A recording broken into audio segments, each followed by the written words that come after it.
morning all of you. Welcome to Perfection IAS YouTube channel. So today we are going to see 2nd of August current affairs which are relevant for your upcoming BPSC prelims examinations. तो ये जो topic है ये मैंने the Hindu, the Indian express और बहुत सारे regional newspaper से मैंने उठाए हैं और ये सारे टॉपिक्स आपके लिए बहुत ज़्यादा इंपॉर्टेंट हो जाते हैं. इसमें कुछ स्कीम्स है, कुछ बिहार से रिलेटेड न्यूज़ है, कुछ नेशनल न्यूज़ है. इसमें नेशनल न्यूज़ आज 7 टॉपिक्स है. इसमें मैंने कुछ क्वेश्चंस भी ऐड करे जो कि बेसिकली इकोनॉमी से हैं. फिर मैं कुछ इंटरनेशनल न्यूज़ है और कुछ मिसलेनियस टॉपिक है. तो एक एक करके अभी हम सारे टॉपिक्स को कंप्लीट करेंगे. तो चलिए स्टार्ट करते हैं. तो जो पहली स्लाइड है वो स्कीम के बारे में है. स्कीम का नाम क्या है? बिहार मुख्यमंत्री महिला उद्यमी योजना. तो ये लॉन्च कब हुआ? ये लॉन्च हुआ 2021 में. कब हुआ लॉन्च? 2021 में. और इसमें क्या कहा गया है, इसका पर्पस क्या है? इसका पर्पस है कि जो भी हमारे मोस्ट बैकवर्ड क्लासेस की जो वुमेन है, एससीज और एसटीज की जो वुमेन है और जो हमारे अनएम्प्लॉयड यूथ हैं उनको एक अपॉर्चुनिटीज़ देना. अपॉर्चुनिटीज़ के रूप में क्या? अपॉर्चुनिटीज़ के रूप में बिजनेस करने के लिए जो भी बिजनेस करना चाहे उसको 10 लाख रुपए का एक लमसम अमाउंट देना, जिसमें आपको इंटरेस्ट देना होगा सिर्फ और सिर्फ 5 लाख रुपीज़ पे. और जो बाकी के जो 5 लाख हुए वो हुए एक तरीके से ग्रांट. मतलब उस पर आपको कुछ भी इंटरेस्ट देने की कोई भी जरूरत नहीं है. सिर्फ 5 लाख रुपए पे ही इंटरेस्ट लगेगा. दूसरी चीज़ क्या हुआ? दूसरी चीज़ ये हुआ कि इसकी वजह से माइक्रो स्मॉल इंडस्ट्रीज़ हैं उनको बढ़ावा मिलेगा. अब इसी से क्वेश्चन आता है एमएसएमई से रिलेटेड. इससे क्वेश्चन ऑलरेडी आ चुका है एक बार. इसमें आपको बताना पड़ेगा माइक्रो स्मॉल और मीडियम इंडस्ट्रीज़ में इन्वेस्टमेंट का क्या डिफरेंस होता है. मतलब अगर कितनी इन्वेस्टमेंट करेंगे तो उसे माइक्रो इंडस्ट्री कही जाएगी, कितनी इन्वेस्टमेंट करेंगे तो स्मॉल इंडस्ट्री कहेंगे, और कितनी इन्वेस्टमेंट करेंगे तो उसे मीडियम इंडस्ट्रीज कहेंगे. तो ये चीज़ आपको पता होना चाहिए. तो ओवरऑल इसमें यही है बिहार मुख्यमंत्री महिला उद्यमी योजना में. महिला से आपको याद रहेगा कि वुमेन सेंट्रिक है. इसमें क्या कहा गया है कि ये मोस्ट बैकवर्ड क्लासेस एससीज और एसटीज को हम लोग एक 10 लाख का अमाउंट देंगे बिजनेस करने के लिए ताकि वो आगे बढ़ सके. उनको एक तरीके से अपॉर्चुनिटी मिलेगा, उनका एम्पावरमेंट होगा और उनका एक्सपोजर भी होगा वुमेन का जो कि पिछली जाति से बिलोंग करते हैं. सेकंड स्लाइड है. यहाँ पे एसटी की बात हो रही थी, एसटी के भाई बहन की बात हो रही थी. तो एसटी के बारे में थोड़ा आपको जानना जरूरी है. जो शेड्यूल्ड ट्राइब है ये हमारे पूरे इंडिया में इनकी टोटल पॉपुलेशन कितनी है? इनकी सिर्फ है 8.6% के आसपास पॉपुलेशन है. और एससी की कितनी है? एससी की याद कर लीजिए 16.6%. तो याद रहेगा एसटी की 8.6% और एससी की 16.6%. अब नेक्स्ट क्वेश्चन आएगा कि कौन सा स्टेट है जिसमें एसटी की सबसे ज़्यादा पॉपुलेशन है. तो उसका आंसर है एमपी. एमपी में नंबर वाइज सबसे ज़्यादा पॉपुलेशन है, पर अगर परसेंटेज वाइज कहें, परसेंटेज वाइज एसटी की सबसे ज़्यादा पॉपुलेशन मिजोरम में है और कहाँ पे है? लक्षद्वीप में है. मिजोरम में और लक्षद्वीप में परसेंटेज वाइज एसटी की सबसे ज़्यादा पॉपुलेशन है, पर नंबर वाइज पूछे तो एमपी में सबसे ज़्यादा पॉपुलेशन है. नेक्स्ट क्वेश्चन आ सकता है कि बिहार में एसटी की पॉपुलेशन कितनी है. ये भी आपको जानना इंपॉर्टेंट हो जाता है. तो बिहार में सबसे ज़्यादा एसटी की पॉपुलेशन बिहार में एसटी की पॉपुलेशन सिर्फ 1.6% है. अब क्वेश्चन आएगा कि अच्छा बिहार में तो 1.6% है, पर कौन से डिस्ट्रिक्ट में एसटी की पॉपुलेशन सबसे ज़्यादा है? तो उसका आंसर है कटिहार. कौन सा है? कटिहार. कटिहार में कितनी है? कटिहार में 5.9%. कितनी? 5.9%. और उसके बाद उससे थोड़ी कम कितनी है? कहाँ पे है? जमुई में कितनी है? 4.7%. और उससे थोड़ी कम कहाँ पे है? बांका में. कहाँ पे? बांका में. तो ये आपको याद होना चाहिए कटिहार, जमुई और बांका. कटिहार की लोकेशन देख लो, ये सबसे ज़्यादा एसटी पॉपुलेशन वाला डिस्ट्रिक्ट है. किशनगंज सबसे ज़्यादा मुस्लिम पॉपुलेशन वाला डिस्ट्रिक्ट है. अब आपको ये देखना है कि क्या कटिहार से कोई रिवर गुजरती है क्या? अगर गुजरती है तो उसका नाम आपको कमेंट सेक्शन में नीचे लिख के बताना है. अब क्वेश्चन ये भी आ सकता है कि सबसे ज़्यादा कम पॉपुलेशन वाला डिस्ट्रिक्ट कौन सा है? सबसे ज़्यादा कम एसटी पॉपुलेशन वाला डिस्ट्रिक्ट कौन सा है? तो उसका आंसर है शेवहर. क्या है? शेवहर से याद रहेगा शेवहर, मतलब ये शहर टाइप का कुछ साउंड कर रहा है. तो शहर में तो एसटी पॉपुलेशन मान लीजिए कम ही होगा. ठीक है, तो कितना है? 0.01%. कितना? सिर्फ 0.01%. और उसके बाद कौन है? उसके बाद सबसे कम तो शेवहर होगा. उसके बाद कौन है? उसके बाद है दरभंगा, जहाँ पे 0.03% पॉपुलेशन है. ठीक है, तो सबसे ज़्यादा एसटी पॉपुलेशन वाला कटिहार, जमुई, बांका, और सबसे कम वाला शेवहर और दरभंगा. ये चीज़ आप याद रखेंगे. शेवहर, दरभंगा और फिर खगड़िया भी आप लिख लीजिए. ठीक है, खगड़िया ये रहा यहाँ पे. ठीक है, खगड़िया में आपको ये देखना है कि खगड़िया में क्या कोई 2 रिवर मिलती है क्या? अगर मिलती है तो उसका नाम आप बताएंगे. आप खगड़िया के बारे में ये भी नोट कर लीजिए कि इसका बॉर्डर किसी भी दूसरे स्टेट के साथ नहीं लग रहा, ना ही नेपाल के साथ लग रहा है। ठीक है, नेक्स्ट स्लाइड पे चलते हैं। नेक्स्ट स्लाइड है शेल्टर होम इन जमुई। इसमें जमुई में शेल्टर होम की बात करी जा रही है।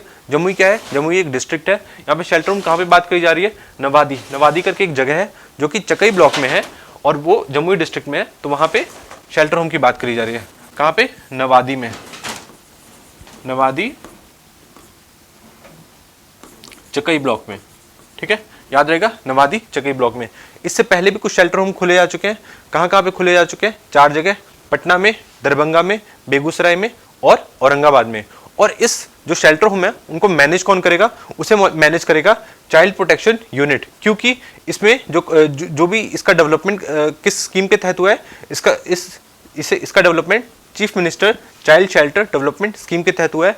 तो चाइल्ड प्रोटेक्शन यूनिट, इसका डिस्ट्रिक्ट की जो चाइल्ड प्रोटेक्शन यूनिट होती है वही इसका पूरा ऑपरेशन, पूरा फंक्शन देखेगी। ठीक है, ये वहाँ की फोटो है जो भी शेल्टर होम खुला है जमुई में उसकी। नेक्स्ट स्लाइड देखते हैं। इसमें यह कहा गया है कि इसमें जो भी 18 साल से कम के जो बॉयज़ एंड गर्ल्स होंगे, 18 साल से कम के जो बॉयज़ एंड गर्ल्स होंगे जो कि भूले भटके हैं, कुछ अनाथ हैं, जिनका कुछ घर का अता पता नहीं है, वो रहेंगे। प्लस इसमें वुमेन रह सकती है और यहाँ पे ओल्ड मैन भी रह सकते हैं, ओल्ड मैन और वुमेन भी रह सकते हैं। ठीक है, तो एक बार पूरी आप स्लाइड पढ़ लेना, पोस्ट करके भी पढ़ सकते हो, नहीं तो आप PDF से पढ़ लोगे। नेक्स्ट स्लाइड देखते हैं। नेक्स्ट स्लाइड है बिहार से रिलेटेड ही, milch cow through sperm sorting technique. तो मिल्च काउ क्या होती है? मिल्च काउ होती है मतलब दुधारू दुधारू गाय, मतलब यहाँ पे दुधारू काउ के बारे में बात करी जा रही है, मिल्च काउ के बारे में बात करी जा रही है। मतलब यहाँ पे जो काउ की जो नस्लें हैं उसको सुधारने की बात करी जा रही है। यहाँ पे नस्लें सुधारने मतलब क्या? कि मतलब वो ज़्यादा से ज़्यादा दूध पैदा करें, तो इसके लिए स्पर्म सॉर्टिंग टेक्निक का इस्तेमाल किया जाएगा। स्पर्म सॉर्टिंग टेक्निक का मतलब यहाँ से वुमेन है उसमें सीमेंट डाला जाएगा और ऐसा सीमेंट डाला जाएगा जिसकी वजह से उसमें जो उसका जो बच्चा होगा वो एक फीमेल काफ ही हो। फीमेल काफ मतलब जिसे हाइफर कहते हैं, फीमेल काफ पैदा हो। मतलब अगर वो मेल काफ होता है वो तो बुल काफ हो गया वो। अगर वो बुल काफ हो गया तो आप ये जानते होंगे कि या तो उसको कसाई को दे दिया जाता है, नहीं तो उसे खुला भी छोड़ दिया जाता है, जिसकी वजह से वो खेत में भी टहलते हैं और फसलें भी बर्बाद कर सकते हैं। तो ज़्यादातर जो भी किसान होते हैं वो एक फीमेल काउ ही प्रेफर करते हैं, जो कि जिसे हाइफर भी कहते हैं। मतलब ये बेसिकली फीमेल काफ पैदा करने के लिए वो जब पैदा होंगी तो फिर उनके भी वो भी दूध पैदा करेंगी, इससे दूध की कभी भी कमी नहीं रहेगी। पर जो मेल काउ होते हैं जो कि बुल काफ जिसे कहते हैं, उनकी ज़्यादा वैल्यू नहीं होती, क्योंकि उनका ज़्यादा इन सब चीज़ों से रिलेटेड कुछ भी काम नहीं होता इसलिए। तो इसके बारे में एक बार देख लेते हैं कि milch cow through sperm sorting technique. Sperm sorting technique क्या हो गया? स्पर्म सॉर्टिंग टेक्निक के बारे में बता दिया मैंने। ये एक जेंडर सिलेक्शन टेक्निक है। क्या है? Gender selection technique. मतलब इस टेक्निक के तहत हम लोग जेंडर सेलेक्ट कर सकते हैं कि हमें अगर फीमेल काफ चाहिए तो हम फीमेल काफ ले सकते हैं, मेल काफ चाहिए तो हम मेल काफ ले सकते हैं। ठीक है, तो ये चीज़ आपको ध्यान देना है। एक बार इसके बारे में पढ़ लेते हैं। Semen will be introduce into the cow's body in veterinary hospital. Veterinary hospital में सीमेन प्रोवाइड करा जाएगा काउ की बॉडी में। For this cattle bearer will have to pay 250 rupees. जो भी कैटल बियरर होगा, जो भी मालिक होगा, उसको 250 रुपये देने पड़ेंगे। इन केस वो जो उसका जो काउ है वो अगर फीमेल काफ जो पैदा नहीं कर पाती बच्चा, तो उसको जो 250 रुपये उसने दिए हैं वो उसको वापस लौटा दिए जाएंगे। It is safely capped in nitrogen solution. ये सीमेन की बात हो रही है कि उसे नाइट्रोजन सॉल्यूशन में रखा जाता है और मैक्सिमम 2 बार एक काउ को दिया जा सकता है सीमेन।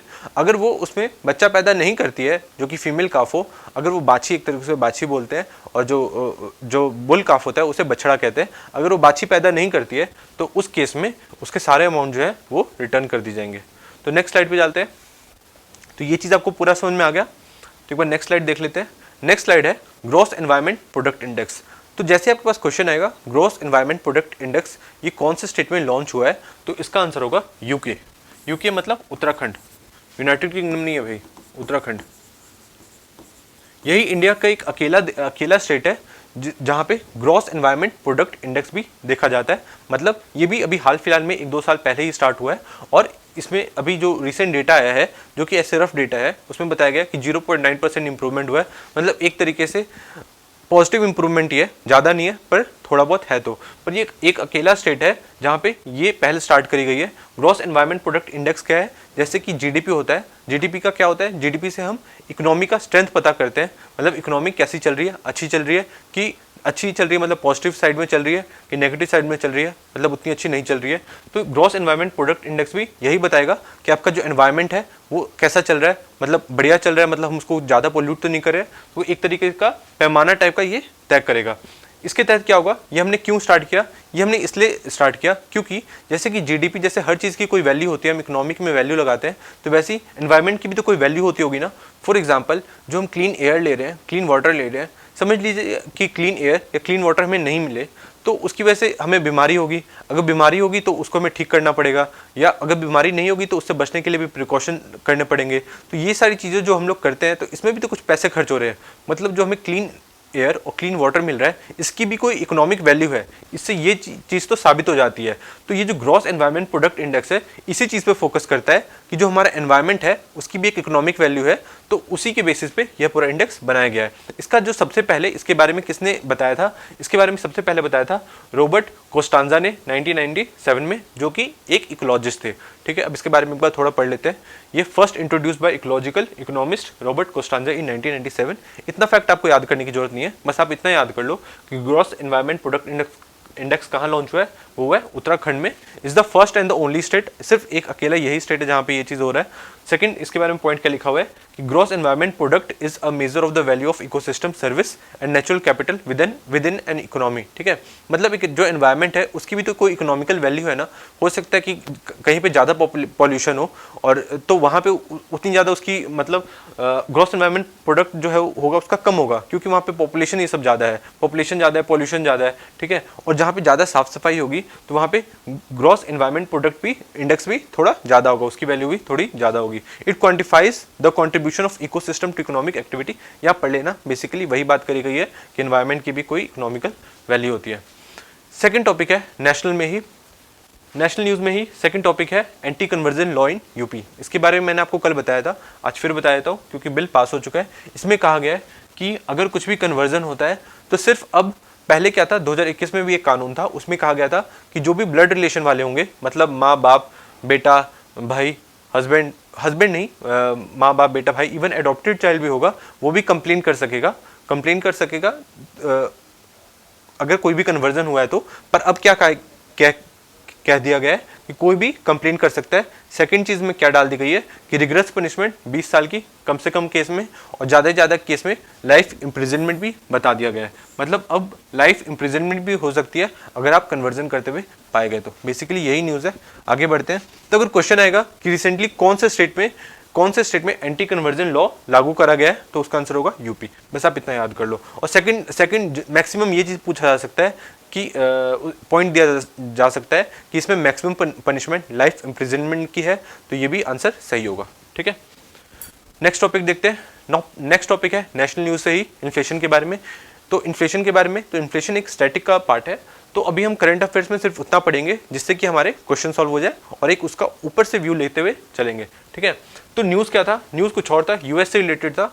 तो ये मैंने टॉपिक उठाया क्यों, ये टॉपिक मैंने इसलिए उठाया क्योंकि कुछ दिन पहले, मतलब कुछ साल पहले यूपीएससी में एक बार क्वेश्चन आ चुका है जो कि काफ़ी सिंपल क्वेश्चन था कि अगर यूएस की जो फेड है, यूएस की फेड मतलब यूएस की जो सेंट्रल बैंक है, अगर वो कुछ फैसला लेती है, लाइक फॉर एग्जांपल वो अगर इन्फ्लेशन के लिए बढ़ाती है घटाती है रेपो रेट ये सब, तो इंडिया पे उसका क्या असर पड़ता है, या असर पड़ता है भी कि नहीं पड़ता है। तो ये क्वेश्चन आ चुका है जो कि काफ़ी इजी था, पर बहुत बच्चे छोड़ के आए थे। ये बीपीएससी में भी आ सकता है, तो ये चीज़ आपके लिए इंपॉर्टेंट हो जाती है क्योंकि इन्फ्लेशन टॉपिक से क्वेश्चंस आ चुके हैं बीपीएससी में, तो ये क्वेश्चन भी नेक्स्ट पूछा जा सकता है। तो एक बार इसे देख लेते हैं इन्फ्लेशन के बारे में। इन्फ्लेशन है क्या? Inflation is the general level of prices for goods and services rises. ठीक है, इन्फ्लेशन क्या है? इन्फ्लेशन एक रेट है जिसके बेसिस पे, फॉर एग्जांपल अभी हम 100 रुपये का एक बकेट में कुछ सामान ले पाते हैं, अगले साल उसी बकेट में वही सामान लेने के लिए हमें 110 रुपये देने पड़ रहे हैं। मतलब पहले 100 रुपये में हमने लिया, अब हम 110 रुपये उसी गुड्स का दे रहे हैं। इसका मतलब 10% का इन्फ्लेशन हुआ है, मतलब 10% की महंगाई हुई है। तो एक तरीके से इन्फ्लेशन थोड़ा बहुत होना जरूरी भी है। तो ये चीज़ हमको कैसे पता चलेगा कि हम पिछले साल से एक ईयर से हम लोग कंपेयर करते हैं कि बढ़ा है कि घटा है, ये चीज़ देखी जाती है। तो एक जनरल लेवल ऑफ प्राइजेस बढ़ जाते हैं तो उसे इन्फ्लेशन कहते हैं। It is measured as an annual percentage increase. मैंने बता दिया कि हर एक साल हमें देखते हैं कि एक साल में कितनी वृद्धि करी गई है। ठीक ठीक है। When inflation is high each unit of currency buy fewer goods and services.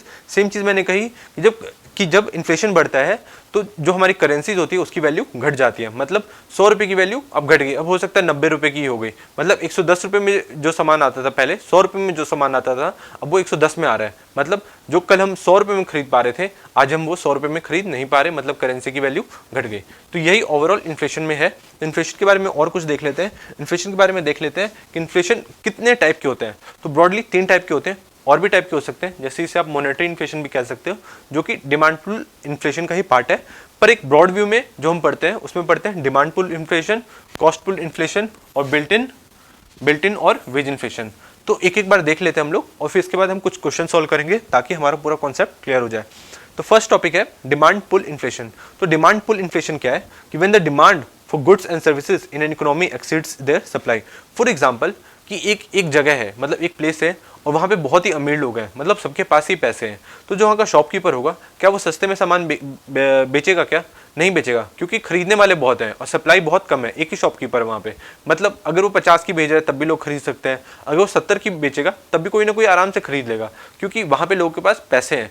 तो जब डिमांड ज़्यादा है और सप्लाई कम है तो उसकी वजह से जो इन्फ्लेशन आता है उसे क्या कहेंगे? Demand pull inflation. मतलब अगर सबके पास यहाँ पे 200 रुपये हैं, सबके पास, सब लोग अमीर हैं और जो सामान है सिर्फ 10 रुपये का है, तो अगर वो 20 रुपये में भी बेचेगा और खरीदने वाले बहुत सारे हैं, मतलब डिमांड है, तो एक तरीके से इन्फ्लेशन तो हुआ, महंगाई तो बढ़ी ना, पर इस महंगाई को क्या कहेंगे? डिमांड पुल इन्फ्लेशन कहेंगे। एक सेकंड टाइप का भी इन्फ्लेशन होता है। सेकंड टाइप का इन्फ्लेशन कैसे होता है? Cost pull inflation. इसमें क्या होता है? When the prices of production input such as raw material and labour increases. For example cost pull inflation में क्या होता है कि फॉर एग्जांपल आप सब्जियां लेते हैं और समझ लीजिए वो सब्जी दूसरे स्टेट से आती है, पर दूसरे स्टेट से कैसे आएगी? वो आएगी ट्रक से आएगी। तो ट्रक, समझ लीजिए कि कहीं पे वॉर हुआ है, गल्फ में वॉर हुआ है, यहाँ पे कहीं पे कुछ भी हुआ है, जैसे यूएस कभी कभी सैंक्शन लगा देता है या ईरान का कुछ ना कुछ पंगा चलता रहता है, तो जो ऑयल के प्राइसेस है वो भी हाई हो जाते हैं। जब ऑयल के प्राइसेस हाई होंगे तो ट्रक का जो कॉस्ट होगा सब्जी लाने का वो भी बढ़ जाएगा। जब वो ट्रक का कॉस्ट बढ़ जाएगा तो सब्जियां तो महंगी नहीं हुई, पर वो जो लाने में, ट्रांसपोर्टेशन में इतना खर्च हो गया कि अल्टीमेटली सब्जियां भी महंगी हो जाती है। तो उसे क्या कहेंगे? Cost pull inflation. मतलब जो रॉ मटेरियल था, जो बीज का जो पार्ट था वही महंगा हो गया, उसकी वजह से जो फाइनल प्रोडक्ट है वो भी महंगा हो जा रहा है। तो इसे क्या कहेंगे? Cost pull inflation. For example कोई गाड़ी है और उसका कोई सर्टेन पार्ट महंगा हो गया, तो मतलब उसकी रॉ मटेरियल ही बढ़ गई है, तो या कुछ सप्लाई में कुछ प्रॉब्लम आ गया, तो उसे क्या कहेंगे? Cost pull inflation. ये चीज़ आपको ध्यान रखना है। थर्ड टाइप का इन्फ्लेशन है बिल्ट इन और वेज इन्फ्लेशन। बिल्ट इन और वेज इन्फ्लेशन क्या होता है? When workers demand higher wages to keep up with the rising cost of living leading to increase production cost for businesses. For example कि कोई भी employer है, कोई भी एक शैम्पू की कंपनी है और शैम्पू की कंपनी में जो एम्प्लॉयज़ हैं अब उनको हाइक चाहिए, तो वो क्या करेंगे? वो डिमांड करेंगे हाइक की, मुझे 5% की दो, मुझे 10% की दो, मुझे 15% की दो। ठीक है, उनकी सैलरी बढ़ेगी। तो जो एम्प्लॉयर है, मतलब जो कंपनी है, क्या वो अपने खुद के पैसे जाके देंगे एम्प्लॉयज़ को? ऑब्वियसली नहीं, वो जो शैम्पू है वो शैम्पू का रेट बढ़ा देंगे। तो शैम्पू को जब वो रेट बढ़ा दिए तो उसकी वजह से भी एक इन्फ्लेशन हुई, तो इसे क्या कहेंगे? Wage inflation, built in inflation. ठीक है, अब वो शैम्पू को उन एम्प्लॉयज़ में से ही कोई खरीदेगा, मतलब उसके परिवार वाले ही खरीदेंगे, तो फिर उनको लगेगा कि महंगाई बढ़ गई है, तो फिर वो जाके डिमांड करेंगे कि उनको और पैसे चाहिए। तो एक तरीके से एक साइकिल टाइप का बन गया। तो इसे क्या कहेंगे? बिल्ट इन और वेज इन्फ्लेशन। ये सारे ही कंट्रीज में होता है। तो इन्फ्लेशन आपने ब्रॉडली समझ लिया है। इन्फ्लेशन के बारे में थोड़ा बहुत और देख लेते हैं। आरबीआई एक्ट 1934 में यह कहा गया है, आरबीआई एक्ट 1934 में यह कहा गया है कि हमें जो इन्फ्लेशन है उसको 4% ± 2% रखना है, मतलब 2% से 6% के बीच में रखना है। 4% रहे तो सबसे बेस्ट है। तो ये आरबीआई एक्ट 1934 में कहा गया है। तो ये ओरिजिनली नहीं कहा गया था, एक उर्जित पटेल की कमेटी बैठी थी, कब बैठी थी? 2013 में बैठी और इसकी रिपोर्ट आई 2014 में। उसमें यह कहा गया है कि जो हमें इन्फ्लेशन पे हमें फोकस करना चाहिए, जो आरबीआई है उसको किसी और चीज़ में फोकस नहीं करना चाहिए। तो आरबीआई का मेन काम क्या है? आरबीआई का मेन काम है इन्फ्लेशन को फोकस करना। तो ये इन्फ्लेशन को फोकस करने वाले फॉर्मूला कहाँ से आया? ये फॉर्मूला आया उर्जित पटेल कमेटी से। अब ये क्वेश्चन अभी तक पूछा नहीं गया है, पर ये पूछा जा सकता है कि ये जो रिकमेंडेशन थी ये किसकी थी? उर्जित पटेल कमेटी की थी। और ये कब लागू हुई? ये 2014 में इसकी रिपोर्ट आ गई थी, पर ये 2016 से लागू है।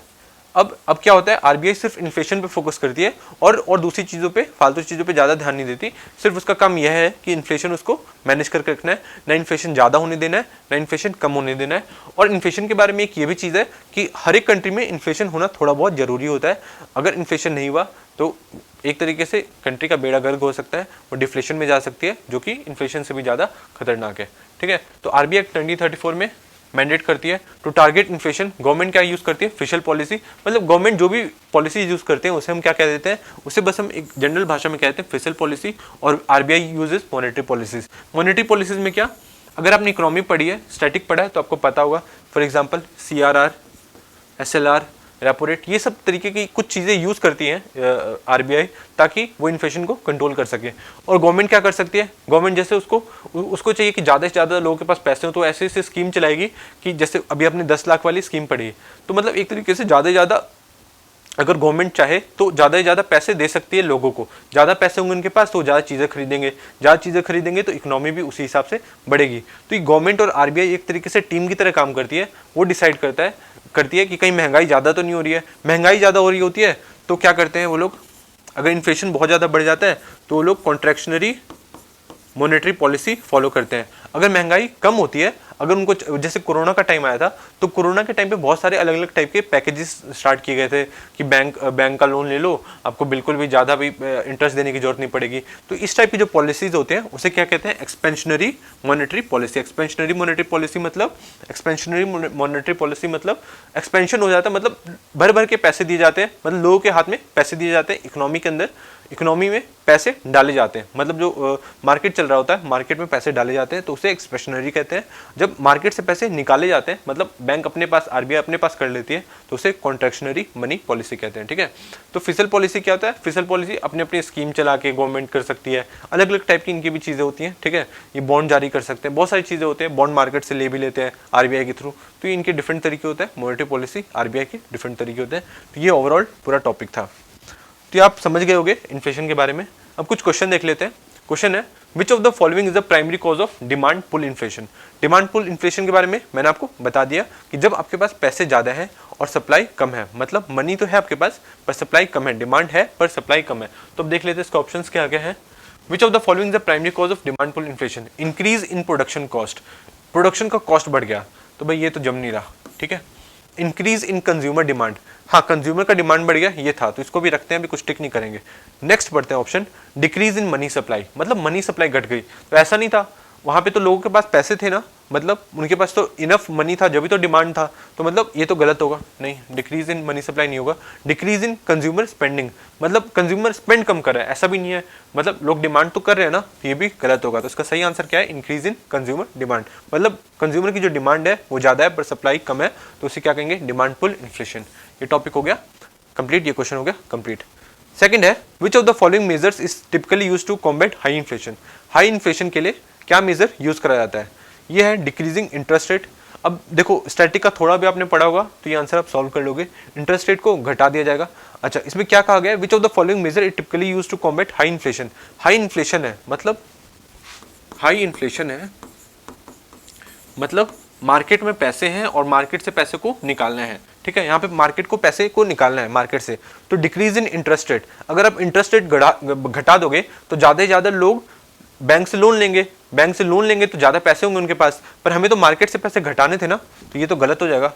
ठीक है, इंक्रीजिंग गवर्नमेंट स्पेंडिंग, जब गवर्नमेंट स्पेंडिंग स्टार्ट कर देगी ज़्यादा, तो ज़्यादा स्पेंडिंग स्टार्ट करेगी, तो उसके बाद भी लोगों के पास, जैसे स्कीम्स के थ्रू स्टार्ट करी या कुछ बना रही है, तो वहाँ पे भी लोगों की जॉब लगेगी, तो वहाँ से भी पैसे आएंगे उनके पास। फिर वो स्कीम्स स्टार्ट करी अलग अलग टाइप के, 5 लाख रुपीज़ लेते जाओ या 6,000 रुपीज़ ले लो या 10,000 रुपीज़ ले लो, अलग अलग स्कीम के तहत स्टार्ट करी, तो उससे भी मार्केट में तो पैसे बढ़ेंगे ना, तो ये भी गलत हो गया।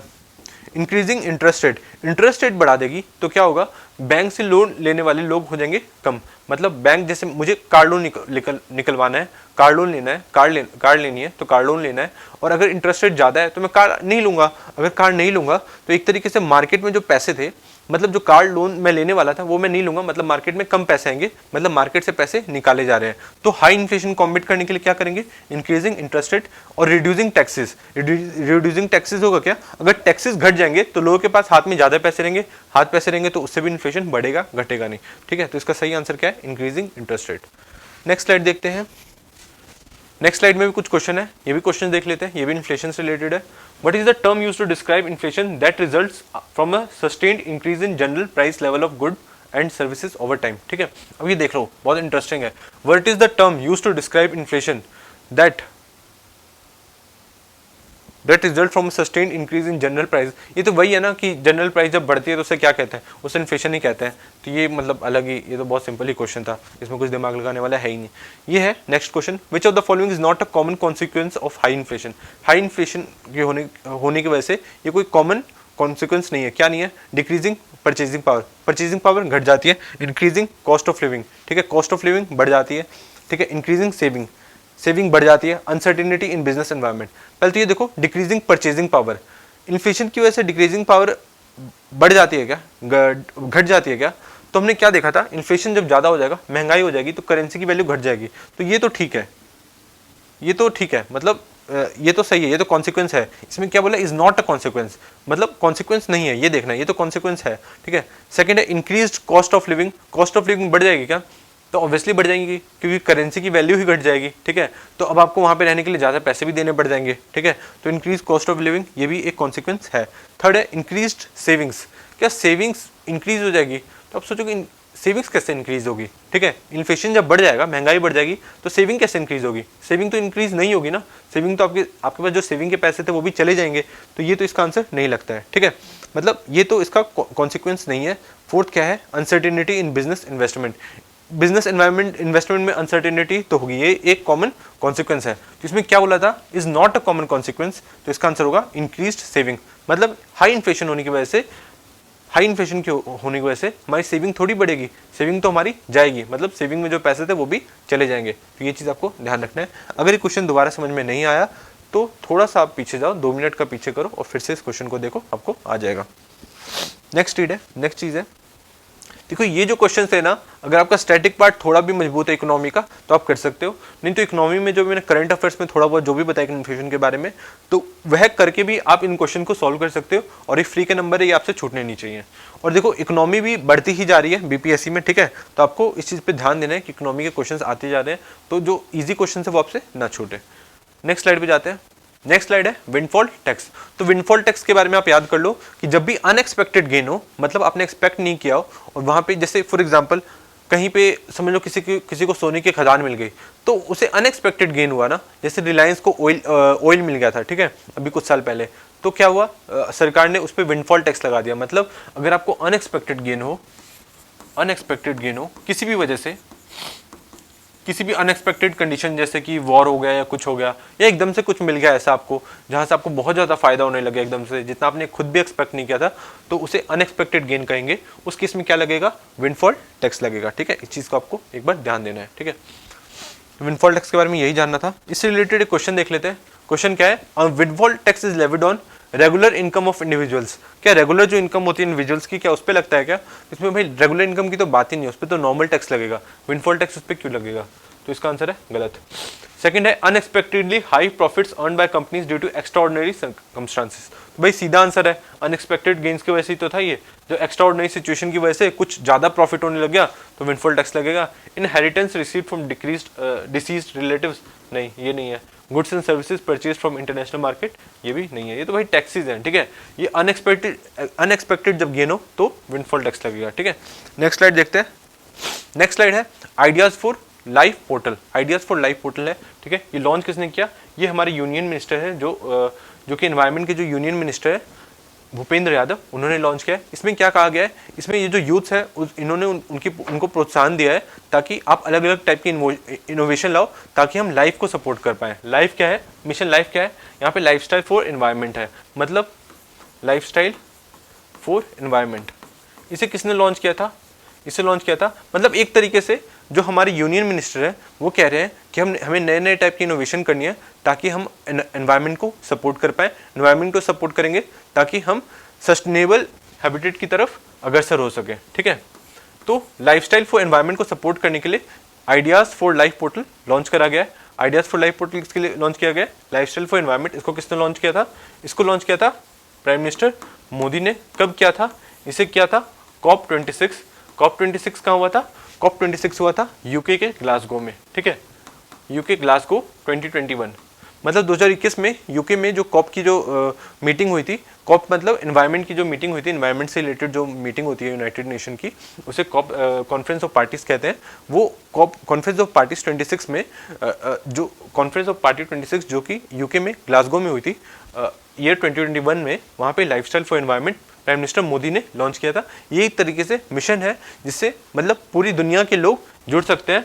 वो एक तरीके से आप एनजीओ ले लो, पर ये फॉर्मल टाइप में एनजीओ नहीं, बस एक ग्रुप टाइप का बन गया जो कि प्रो प्लैनेट होगा, मतलब वो एनवायरनमेंट को पूरी तरीके से सपोर्ट करेगा, ठीक है, अपने अलग अलग तरीकों से। जैसे कोई साइंस में है तो साइंस अपने साइंस से रिलेटेड कुछ ऐसी चीज़ें कर सकता है ताकि वो लाइफ को मतलब लाइफस्टाइल फॉर एनवायरनमेंट को सपोर्ट कर सके, ठीक है। तो ये पूरी दुनिया के लिए ये इंडिया ने लॉन्च किया है, इंडिया में प्राइम मिनिस्टर मोदी ने लॉन्च किया था ग्लासगो में कॉप की मीटिंग में, ठीक है। नेक्स्ट चीज देखते हैं, नेशनल न्यूज है, नेक्स्ट है चक्र 3। तो चक्र 3, तो चक्र 1, चक्र 2 और चक्र 3, ये तीनों क्या थे? ये तीनों थे ऑपरेशंस जो किसके रिलेटेड थे? ये थे साइबर क्राइम, ठीक है। तो चक्र 3 जब भी आएगा चक्र से रिलेटेड क्वेश्चन, ठीक है, तो आपको आंख बंद करके साइबर क्राइम से रिलेटेड था ये आपको टिक कर देना है। इसमें क्या हुआ था? इसमें जो यूएस की फेडरल एजेंसी है FBI और इंडिया की एजेंसी है CBI और जो इंटरपोल है, इंटरपोल क्या है? इंटरनेशनल पुलिस, ठीक है, ये तीनों ने मिलके छापे मारे इंडिया की अलग अलग जगह पे, और जो भी साइबर क्राइम कर रहे थे, जो कि इंडिया में रहते हैं और दूसरे जो USA में जो कस्टमर है उनको फंसाते हैं, ठीक है, उनको कोई चीज़ बोलते हैं सेल करने के बहाने से, किसी भी अलग अलग टाइप की के बहाने देकर या लोभ देकर उनके बैंक से पैसे उड़ा लेते हैं। तो एक तरीके का ऑपरेशन था उनको पकड़ने के लिए, जो कि USA और इंडिया ने मिलके किया था, ठीक है। USA की जगह हो सकता है कुछ और नाम दे, तो यह चीज़ आपको ध्यान देना है कि USA में FBI ने किया है, ठीक है। तो चक्र 3, चक्र 2 में भी यही था और चक्र 1 में भी यही था। चक्र 3 जैसे अभी हुआ है हाल फिलहाल में 2024 में, उससे पहले चक्र 2 हुआ था जो कि पिछले साल हुआ था 2023 में, ऐसी चक्र 1 हो चुका है जो कि 2022 में हुआ था, ठीक है। नेक्स्ट स्लाइड देखते हैं, अदर ऑपरेशंस जो न्यूज में है। ऑपरेशन शील्ड क्या है? ऑपरेशन शील्ड है जब ईरान ने हमला कर दिया था इजराइल पे मिसाइल से। तो शील्ड क्या है? शील्ड मतलब रोकना किसी को। तो किसने रोका? इजराइल ने रोका। किससे? ईरान के मिसाइल से, ठीक है। तो इजराइल जब ईरान ने हमला कर दिया था इजराइल पे, तो उसका नाम दिया गया था ऑपरेशन शील्ड, मतलब इजराइल ने नाम दिया था उस ऑपरेशन का ऑपरेशन शील्ड, मतलब हमने शील्ड बना के उसे रोक लिया। याद रहेगा। अलेक्सा अटैक, अलेक्सा किससे रिलेटेड है? अलेक्सा इजराइल और हमास इन सब से रिलेटेड है, तो उससे आप याद रखोगे जब हमास ने अटैक किया था तो उसका अलेक्सा अटैक उसे कहा गया था, ठीक है। अलेक्सा पे ऑपरेशन, अलेक्सा ऑपरेशन कहा गया था, अटैक ऑपरेशन। फिर क्या है? थर्ड है operation iron sword. Iron sword मतलब अलेक्सा का जो अटैक किया इन्होंने, हमास ने किया, उसके बाद क्या था, क्या किया था उन्होंने जब रिब्यूटल दिया, मतलब जब इजराइल ने दोबारा हमला किया हमास के ऊपर, तो उसका नाम रखा था आयरन स्वॉर्ड, मतलब लोहे की तलवार, ठीक है। तो याद रखोगे आयरन स्वॉर्ड किससे रिलेटेड है? इजराइल से रिलेटेड है। फिर है ऑपरेशन सजग। इसमें क्या है? To involve all stake holders in enhancing coastal security by the Indian coast guard, ठीक है। इंडियन कोस्ट गार्ड का है। सजग मतलब क्या होता है? सजग मतलब हमेशा मतलब तैयार रहना, ठीक है। तो तैयार कौन रहेगा? मतलब ये ऑब्वियसली सिक्योरिटी फोर्सेज वाले रहेंगे, ठीक है। तो इंडियन कोस्ट गार्ड याद रखो। सजग किससे रिलेटेड है? इंडियन कोस्ट गार्ड से रिलेटेड। फिर ऑपरेशन गंगा। इसमें क्या है? To bring back Indian citizen and student trap in war torn Ukraine, ठीक है। यूक्रेन में जब युद्ध हुआ, जब रशिया ने उस पर हमला किया तो यूक्रेन में कुछ बच्चे फंस गए थे, तो उनको लाने के लिए जो ऑपरेशन लॉन्च किया गया था उसे क्या कहते हैं? ऑपरेशन गंगा, ठीक है। नेक्स्ट स्लाइड चलते हैं। नेक्स्ट स्लाइड है नट्स 2.0, नट्स 2.0 पोर्टल, ठीक है। ये अभी फिर से लॉन्च हुआ है, इससे पहले भी एक बार लॉन्च हो चुका था। इसमें क्या है? ये है नेशनल अप्रेंटिसशिप ट्रेनिंग स्कीम, ठीक है।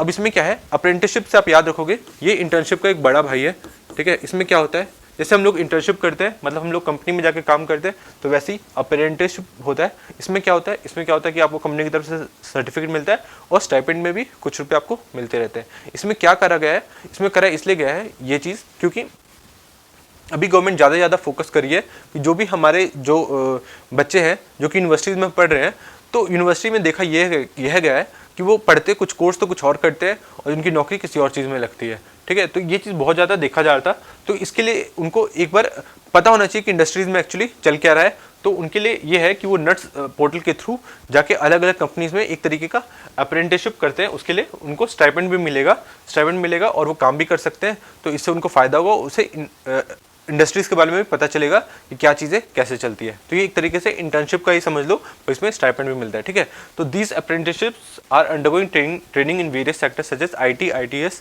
मैन्युफैक्चरिंग, ऑटोमोबाइल, ठीक है। मैन्युफैक्चरिंग सेक्टर में या आईटी सेक्टर में जो भी काम करना चाहे एक तरीके से वो काम कर सकते हो, उन्हें स्टाइपेंड मिलेगा। ये चीज़ आपको ध्यान रखना है, ठीक है।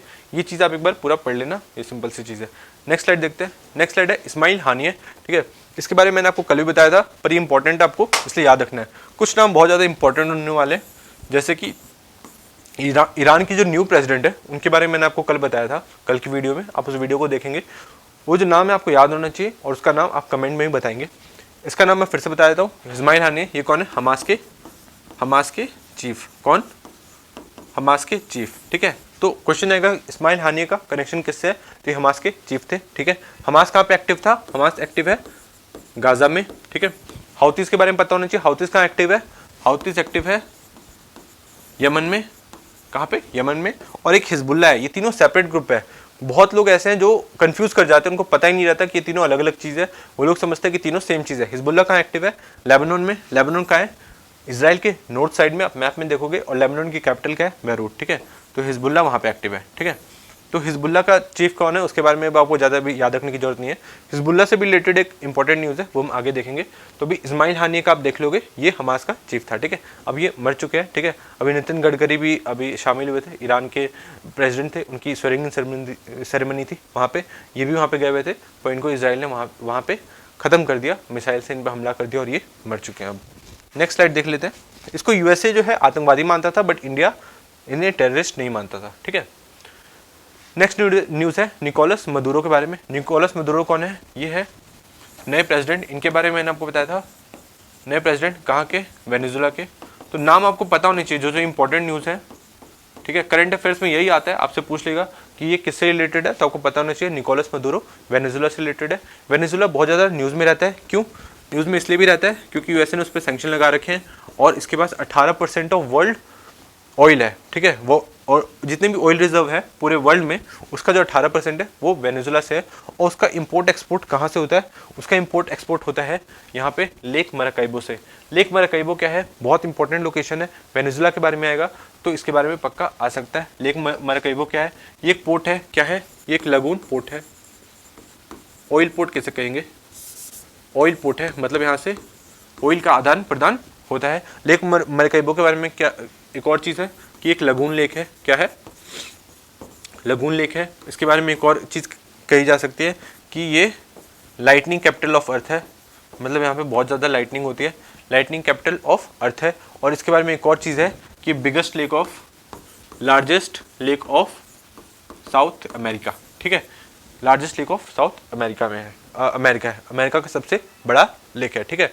अब आपसे एक क्वेश्चन है मेरा कि जो लेक विक्टोरिया है वो कौन से कॉन्टिनेंट पे है और उसकी बाउंड्री कौन कौन से कंट्रीज के साथ लगती है, ये आपको बताना है। और वहाँ से एक रिवर भी निकलती है, उस रिवर का नाम भी आपको बताना है। विक्टोरिया से रिलेटेड क्वेश्चन आ चुका है लास्ट ईयर ही, ठीक है, तो पूछा जा सकता है। अब देखो लेक मराकाइबो के बारे में पूछा जा सकता है क्योंकि वेनेजुला बहुत न्यूज़ में रहता है, ये चीज़ आपको ध्यान रखनी है, ठीक है।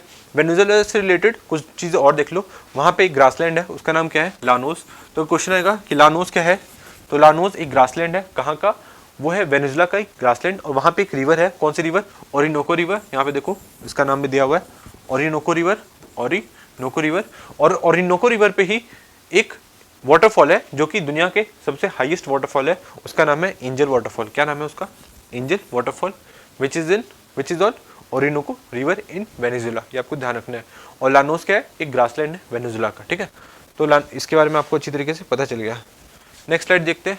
नेक्स्ट स्लाइड यही है, वेनेजुला की लोकेशन मैंने आपको बता दी है, कैरिबियन सी से इसका बॉर्डर मिलता है।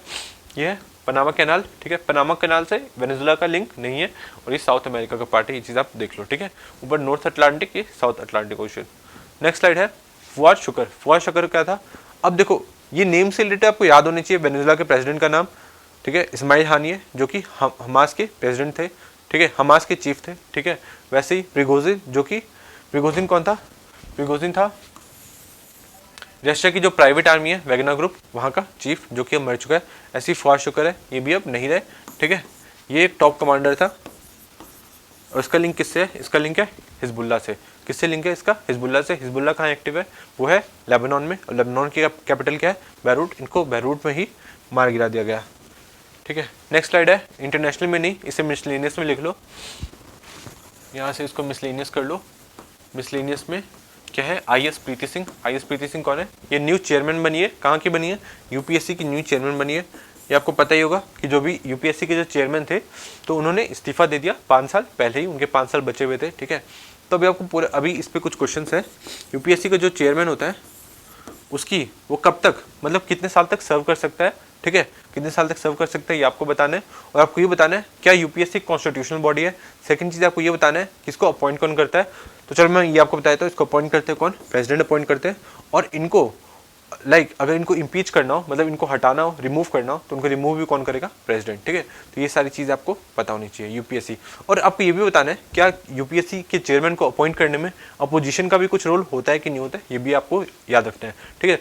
अब एक और चीज़ आपसे एक क्वेश्चन पूछूंगा, वो थोड़ा अलग है। वो क्वेश्चन ये है कि सीबीआई और ईडी में, इसमें इन दोनों जो एजेंसीज है, इन दोनों एजेंसी में किसका रोल होता है, अपोजिशन का रोल कौन सी एजेंसी के चीफ को सेलेक्ट करने में होता है, ठीक है। सीबीआई के चीफ को सेलेक्ट करने में क्या होता है, क्या अपोजिशन का कुछ रोल, या ईडी के चीफ को सेलेक्ट करने में अपोजिशन का रोल होता है कि नहीं, ये आपको बताना है, ठीक है। तो ये सारे स्लाइड थे, टोटल 26 स्लाइड थे।